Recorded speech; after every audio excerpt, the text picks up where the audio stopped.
Hello. Long time no see. Yes, I have had her on the channel before, but today I've got the 2023 Toyota Crown Limited All-Wheel Drive Hybrid, and I have some thoughts because I've had it for longer than an hour and a half. Welcome back to the channel.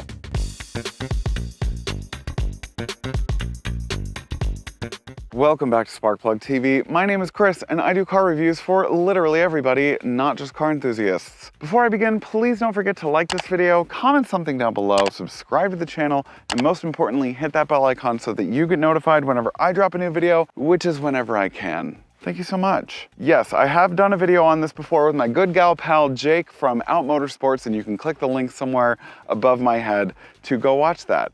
But before you go watch that, let me go ahead and get into some history on the Toyota Crown, because this is not the first time that we've seen it here in the States. Oh, no, no, no. It's also not the first time that Toyota has badged something Crown, because in Japan, it's one of the most popular vehicles that they have for statesmen, for police officers, for taxis. I've actually ridden in one when I was in Tokyo. They're all over the place, and they are an extremely popular passenger car, and they were technically the first passenger car for Toyo Pet back in the day, or Toyota now, as of 1955. From the 1955 model year up until the 1970s or so, we did have some Crowns up until that time frame.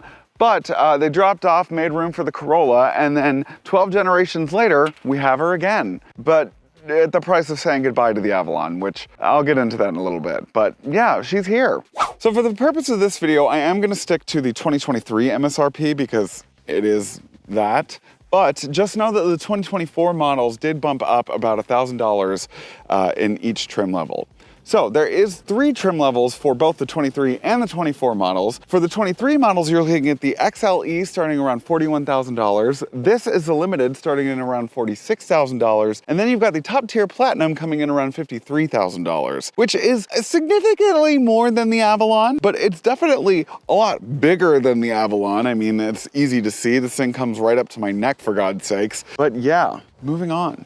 So for the Crown, you get 2 powertrains, 1 drivetrain, and 2 transmissions. So this is the 2.5 liter naturally aspirated 4-cylinder engine that is then tied to a motor generator in the front as well as in the back, giving this an all-wheel drive drivetrain that is then also tied to an eCVT. Womp, womp. Now, the Hybrid Max powertrain has a 2.4 liter turbocharged inline 4-cylinder engine that outputs 340 horsepower and 400 pound-feet of torque that is then tied to a 6-speed automatic transmission and has a similar all-wheel drive drivetrain. Now, I don't understand why they didn't put that 6-speed on all of them.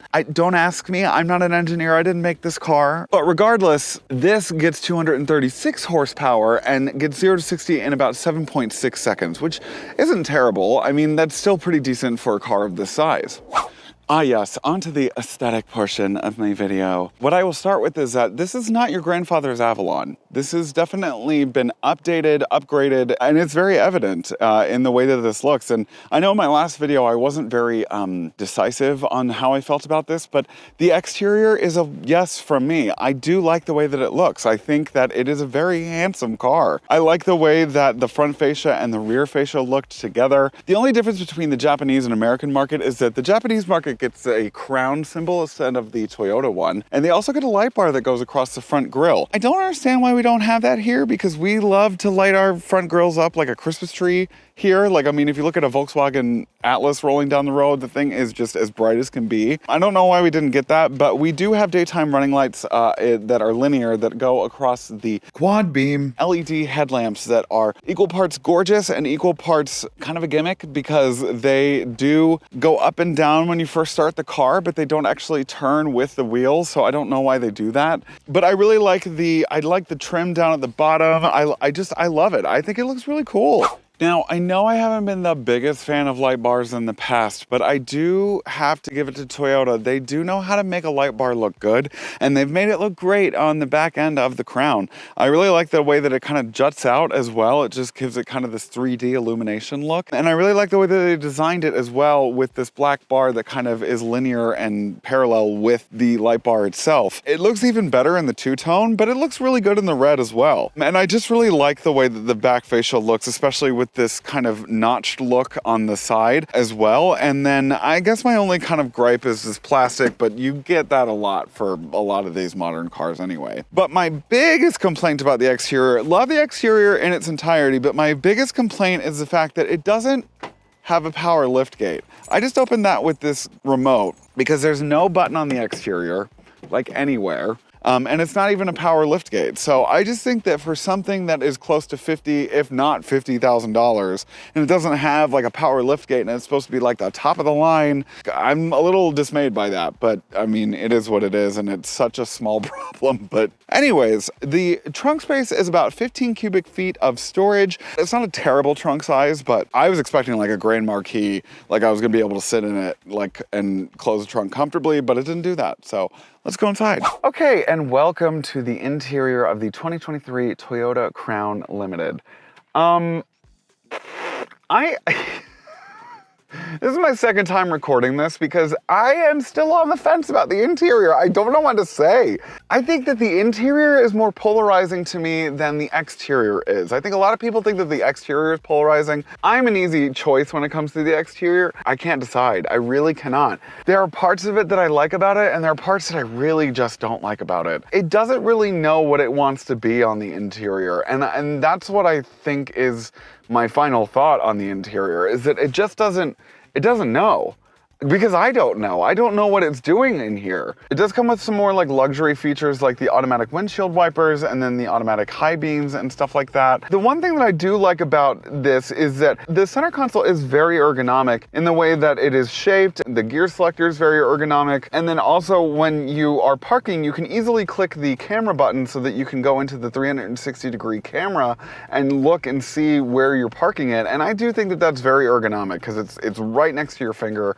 And that's where it needs to be. But I do have to give it to Toyota. Placement of the Qi charging pad, I do think that that is the most convenient spot that you could put a charging pad.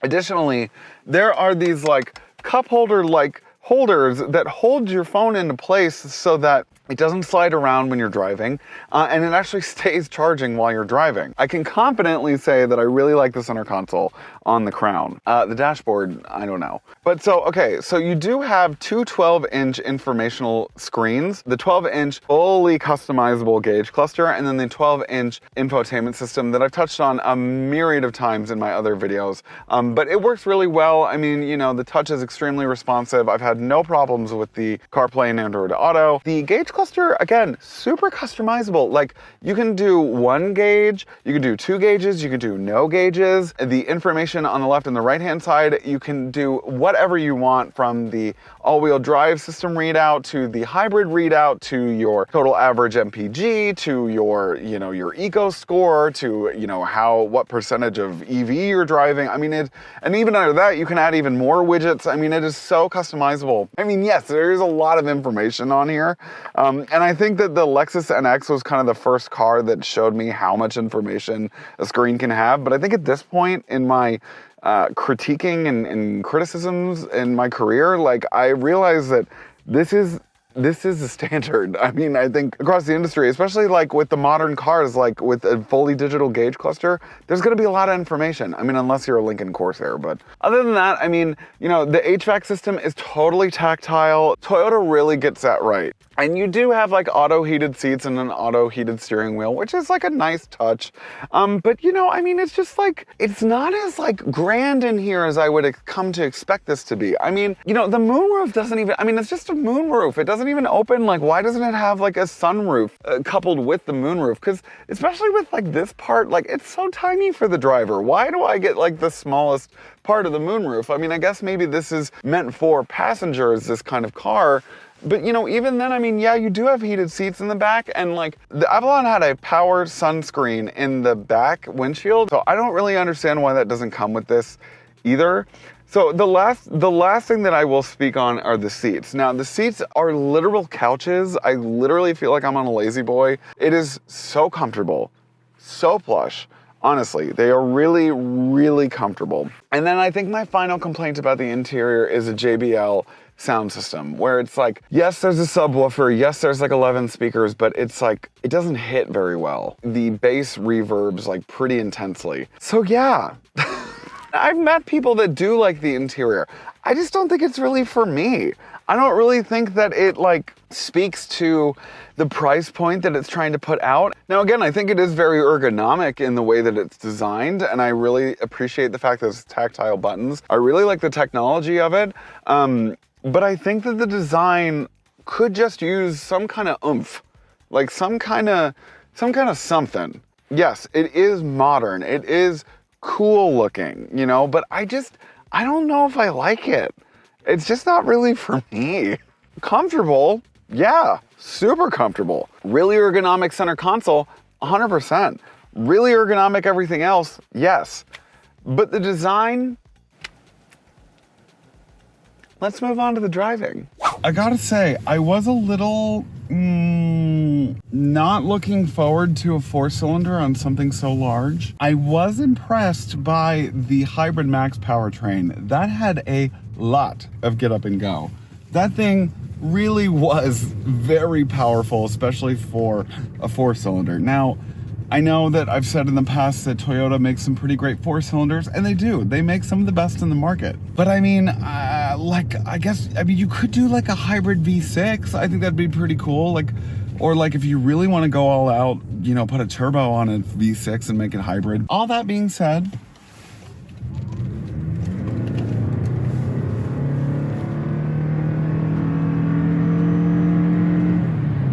this has some boogie. I'm not gonna lie, the base model engine does do really well. I think that it might not be like a pavement crusher. It also might not have the best engine note.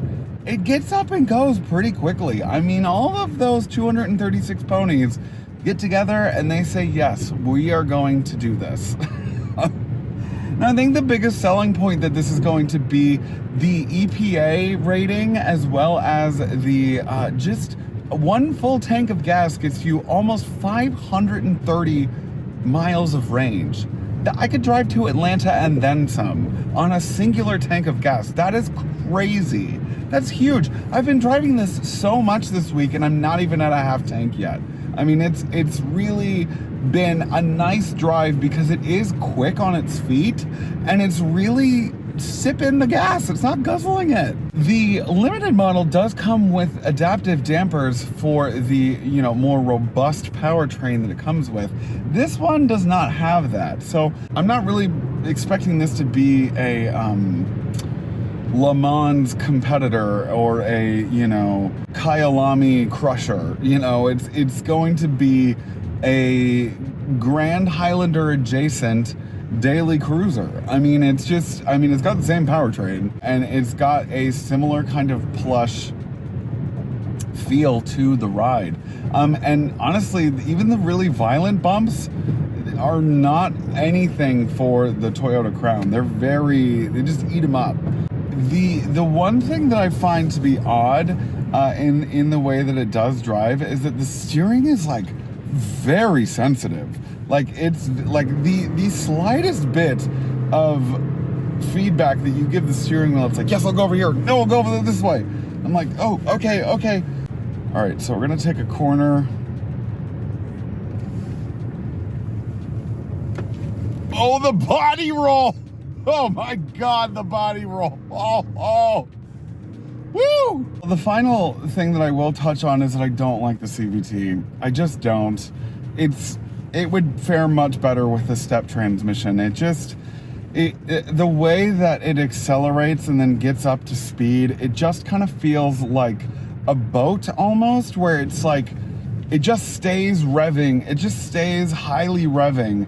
And then it just kind of like drops the RPMs once you get up to speed. And you're like, oh, okay, well, I guess there goes any modicum of like wanting to keep the high revs. So, are you as confused as I am? I don't know what to say. I do know what to say.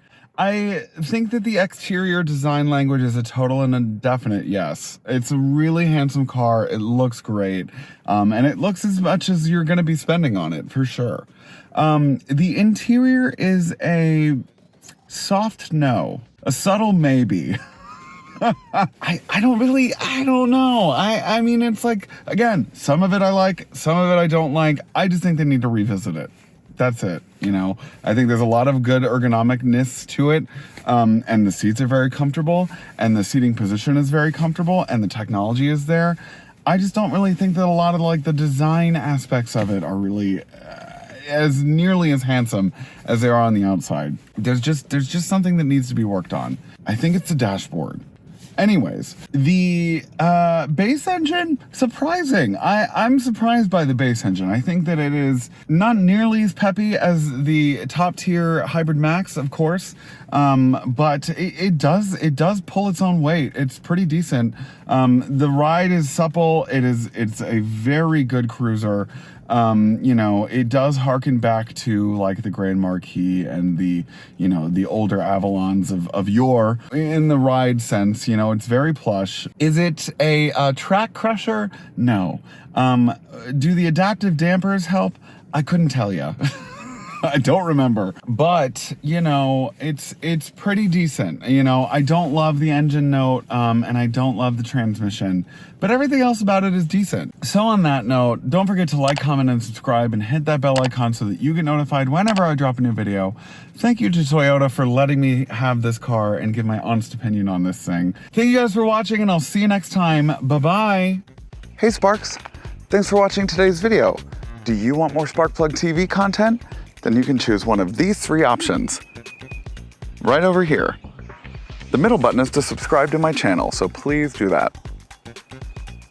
Right over here. These 3. I can't see them in real life, but they're right here.